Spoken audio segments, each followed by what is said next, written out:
Thank you. Anyway, this is the first time also in standing here in front of you. And then I want to share what really had happened to me practically less than a year ago. About myself, I'm a senior citizen. Hopefully, nobody can guess my age.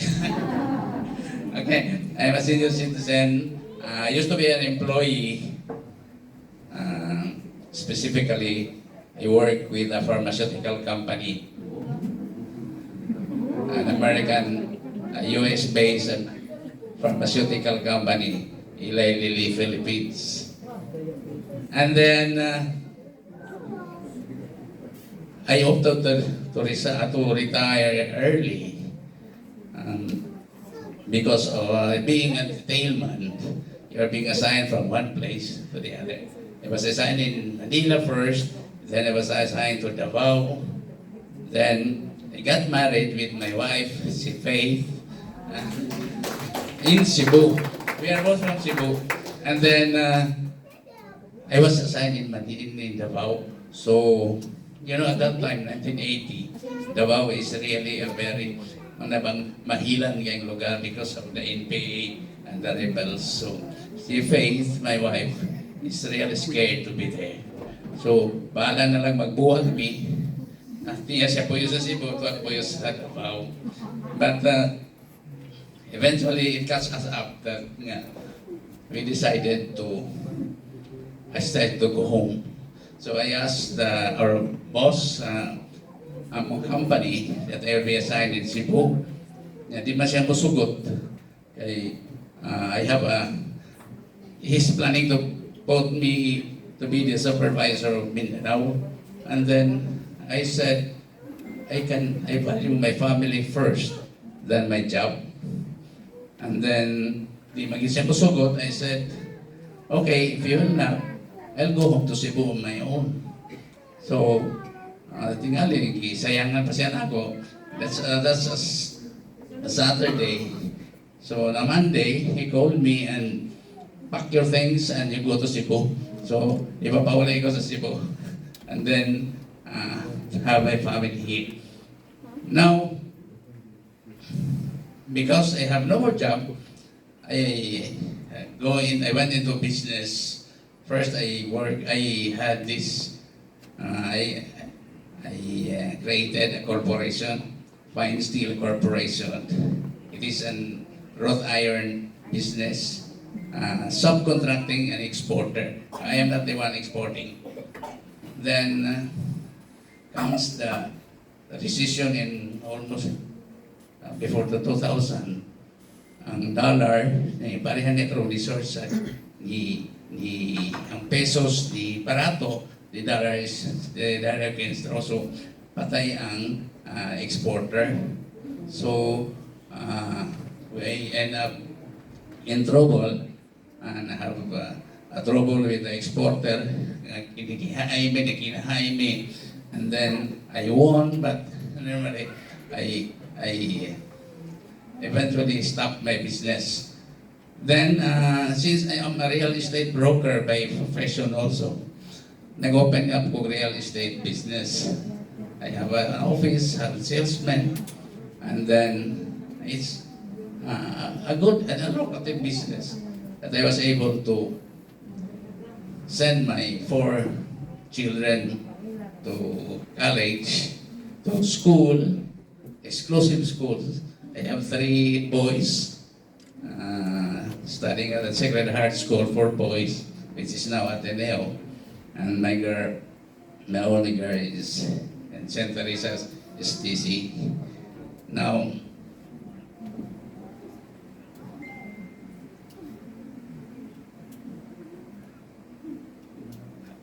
this is my family. This is before what happened to me, and then when sometime last year in September, when COVID so so strong na nagpusog kayo ang COVID.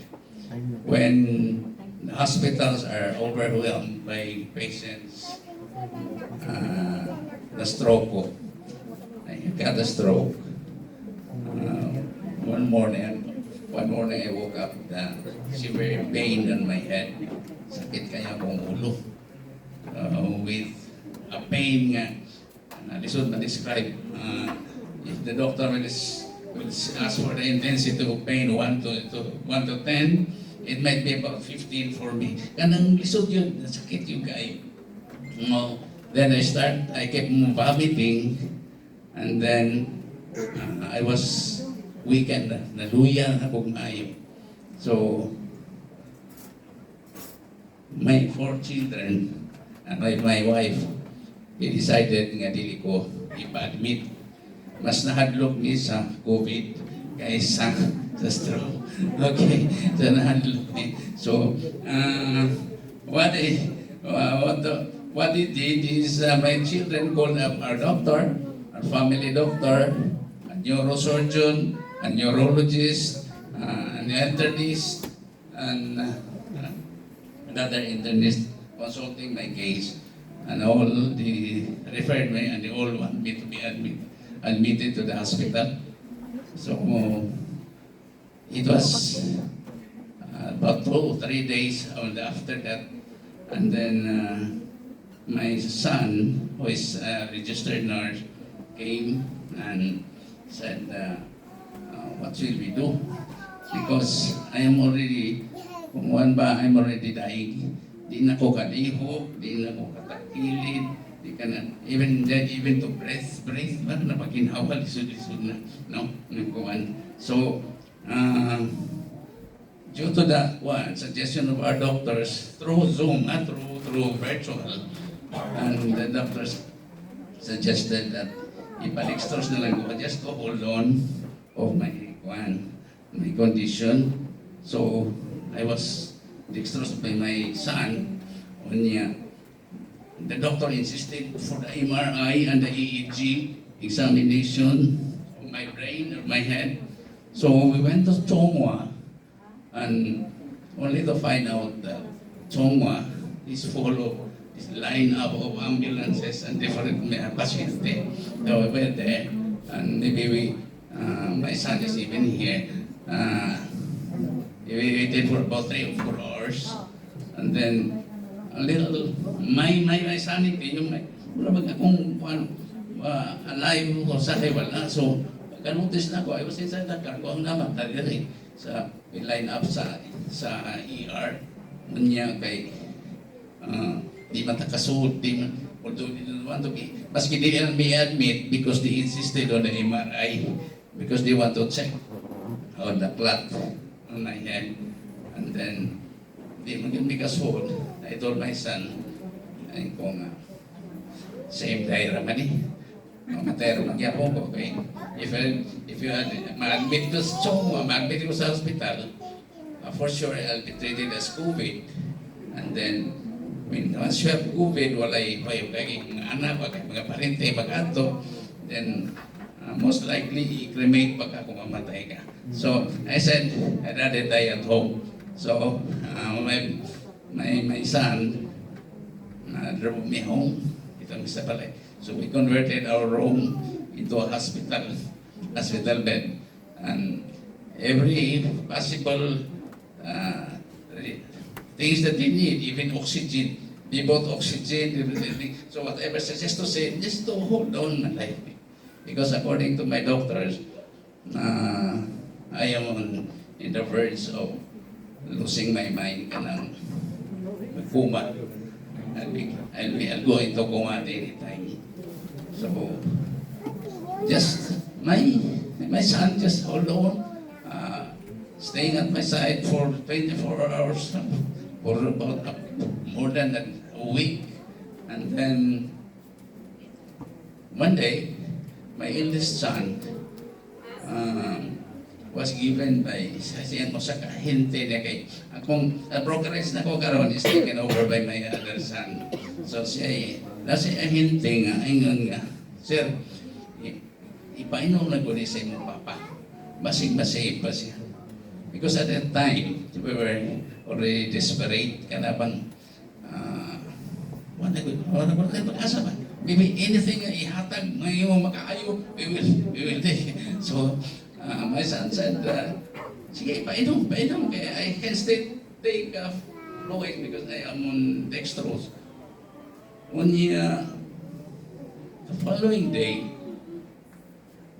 he was shocked na. I opened my eyes. Namamata ko ba? And I said to him, I feel good. Kaya ang akong ulo, sakit mo yung kayo. I was given all the arcoxia, the tramadol, the silicosym you are mentioning. I have that 400 milligrams, and the pain won't subside. So, once I had taken few doses of Purtier Placenta, it turned out to be Purtier, which we do not know at that time. Kaya ihatag naman to sa akong ahinte sa akong anak. Ingon siya nga, di man imo ni. Siya, di mo nag-refer na ko anak, ikakuno na sa Australia. But this is 2021, really last year. Niya, ipakapinan ba? Mahal ra ba na? Ipakapinan mahal ba na niya? I mean, my family, so I took it in few days, maybe 4 or 5 days after continuous taking at a dose of 1 cup a day, 1 cup twice. Marami akong dosing. I started to move at my side. Kalihok na ko, alibay akong anak ay siya, are you sure? Niya mo lingkod, mo try ko takilid, tuhang may bitay na ko akong tingin sa bed. Yun siya, are you sure you're doing that? Yung ba siyang, kaya ka ni mo. But really, that's really what happened. Siguro, after a week or so, I was able to sit down. I was able to go to the CR, which is about 4 steps from my bed. And then I told my son, I think I do not need this anymore. So akong gikuan, I said, I do not need this dextrose anymore. So, remove niya ang dextrose. And I continued but one good thing is that at that time, my pain on the head is nawala na. I don't know, it's a feeling bitaw nga relief din mo nga from a very painful situation, nawala imong pain. Unya, another thing, about 5 or more than 5 years ago, I was diagnosed having lumbar stenosis. Ingon ng doktor nga operahan, they put titanium on my back for that stenosis thing. So I have lumbar stenosis, and then I have migraine, I think even before, maybe since high school, sige na nila padag ulo. In fact, nag-glasses na ako high school pa lang ko. So I noticed that my appetite came back. I can stand up, I can walk. I lost my back pain, ang akong lumbar stenosis. Sige, before if I stand up, I'm doing that. But know that I can do like that. I can jump, no? Padali ko, kanya, I can walk, dapat bilisin yun. Bilisin yun. I can run, I can jump like that. I don't know, that's why, we know that particular thing nga gihatag namo later on was Purtier Placenta, and it was even given or it was sold to us, yung bayaran niya sa kong anak, but by somebody who did not introduce like what we're doing here, nga kuhaan ka ng natay upiping nga so but we don't know that, but I have a total total recovery. So after that, I have, since I can walk already, so advice of the doctor of the MRI, we went to Mayo Clinic, ay murag luwag-luwag man Mayo Clinic sa Landawi and have an MRI. And it was about 10 days already after I recover. Ang MRI result, murag cloudy. And what was found there, since the doctor was diagnosing that black was somewhere at my back. And then, ang results sa MRI, it's a cloudy portion. There is no really a clotting, what we clot sa one. So, then we went to see the doctors also for my EEG, for my brain, kung kay kasi, wanay soda kong utok. So, i-examine ko. Kaya yung EEG day, they will put 25 needles in your head.